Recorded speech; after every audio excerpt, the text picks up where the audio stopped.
A very good morning. Hope all of you are doing well. Today let us discuss about demand forecasting. What is demand forecasting? What are the steps followed in demand forecasting? What are the characteristics of a good demand forecasting, etc. What is demand forecasting? To put it simple, predicting or estimating the demand in future. Predicting or estimating the demand in future. Alternatively, it can be defined as it is the process of using historical sales data, that is previous year's sales data, for developing an estimate of an expected customer demand. So we are estimating the expected customer demand based upon the previous sales data or previous year's sales data. Next, what are the characteristics of a good demand forecasting method? So broadly, we have 5 characteristics: accuracy, simplicity, economy, availability, and durability. What is accuracy? Whatever the prediction we are making should be accurate. Otherwise, what happens? If we predict more and produce more, if prediction is not right or it is wrong, automatically whatever is produced of no use. We predict less and manufacture less, but supposing demand is more, so we will not be in a position to encash. The other competitors will take the advantage. So accurate demand should be forecast. Simplicity. So forecasting involves lots of people, lots of efforts, lots of techniques, etc. If it is simple, everybody can understand, and very conveniently it can be done. Very smoothly it can be done. If it is complex, unnecessary errors will occur and it will not be leading to accurate demand forecasting. Next one, economy. So money is involved in forecasting. Without forecasting also, so many people do the business. But with forecasting, if you are able to do good, it is good. But if you spend a lot of money just for the sake of forecasting, it is not advisable. So it should be reasonably priced. So whatever the amount incurred by the internal sources or external sources, it should be economic. It should not involve lots of money. Those money the organization can think of or can spend on other things, not just on the forecasting. Next, availability. So that forecasting or technique or people, everything should be available. If everything is available, then only it is possible. Otherwise, what happens? In between, suppose some people are not available, in between some resources are not available, so then the forecast cannot be completed. In the middle, it will be stopped. So whatever the efforts already put, whatever the amount already spent is of no use. Next, durability. The same technique, whatever they are using, or a set of techniques, whatever they are using, should be long lasting. So every time they cannot change, or every time for every technique there should not be a different forecast. Maybe small variations, but more or less the technique should be reliable forever, should be durable forever. So like that we can discuss about the qualities or characteristics or criteria of a good demand forecasting. Next, what are the steps adopted in demand forecasting? So we come across around 9 steps. Let us discuss one by one. Number 1, identify the objectives. So whenever we do anything, any task, the first thing is what? Identify the objectives. So here also we have to identify with what objectives the forecasting will be taken up. Next, select appropriate method. So our next topic is what? Demand forecasting method or demand forecasting methods. So in between, in that we have got various types of methods. So an appropriate method has to be chosen. Otherwise, it will not be matching with the goals. Next, identify the variables affecting the demand for the given product. Identify the variables. Suppose income is one variable, price of the product one variable, price of related goods, another variable. Expectations of the people with regard to prices in future, incomes in future, like that. So we have to identify, or the forecaster should identify the variables which affect the demand. Next, express these variables in appropriate forms, like we discussed in demand function. So they have to be quantified. They have to be appropriately expressed. Otherwise, it is of no use. Just identifying the variables is of no use. Next, collect relevant data to express, to represent the variables. So relevant data we have to collect.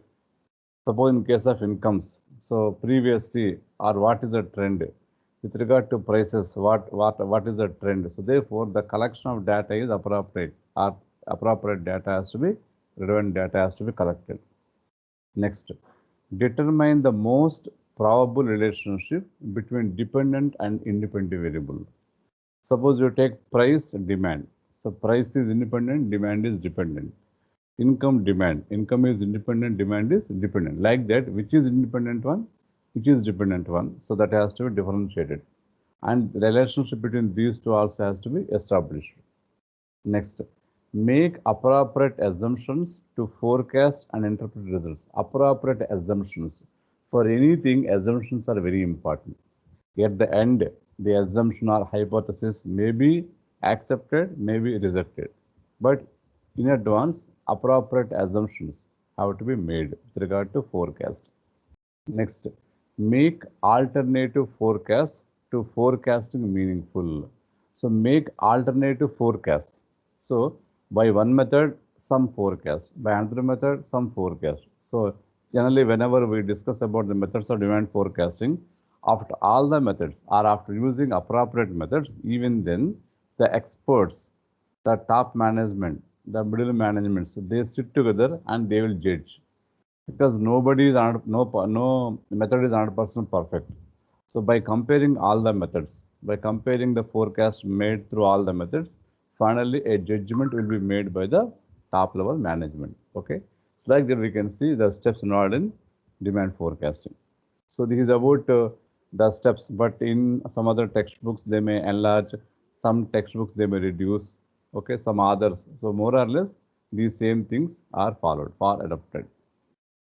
Yes, our next topic is demand forecasting methods, or methods of demand forecasting.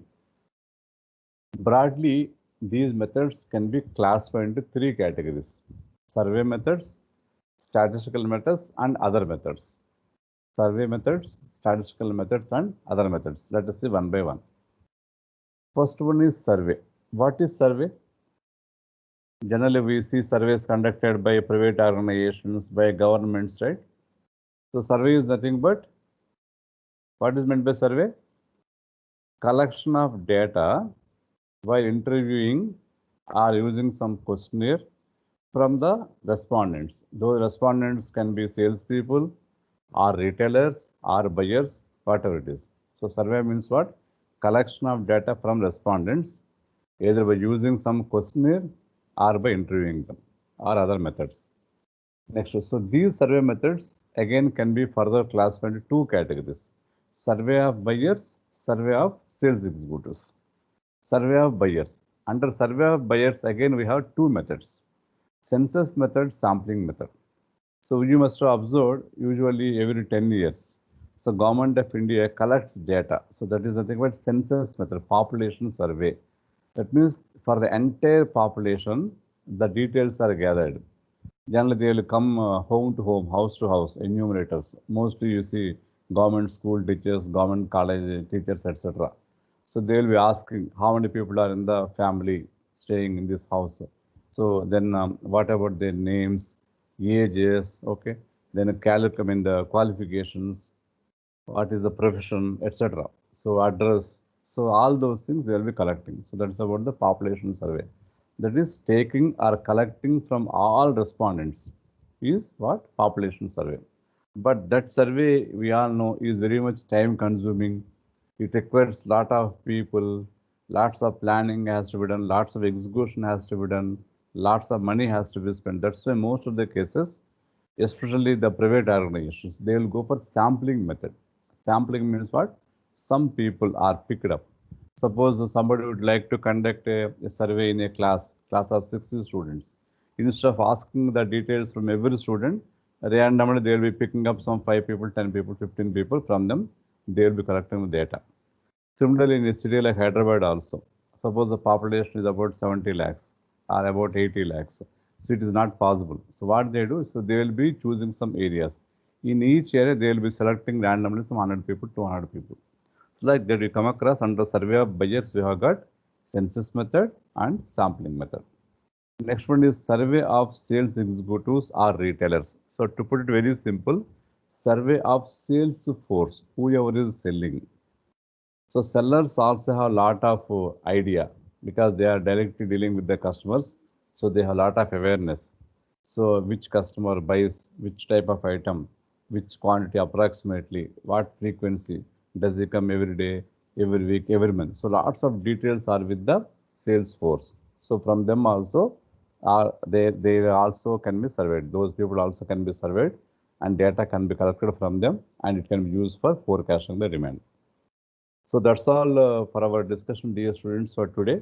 So next class we will be going for other methods. Like we already have seen now, other methods means statistical methods and other methods. So thank you so much. Have a nice day.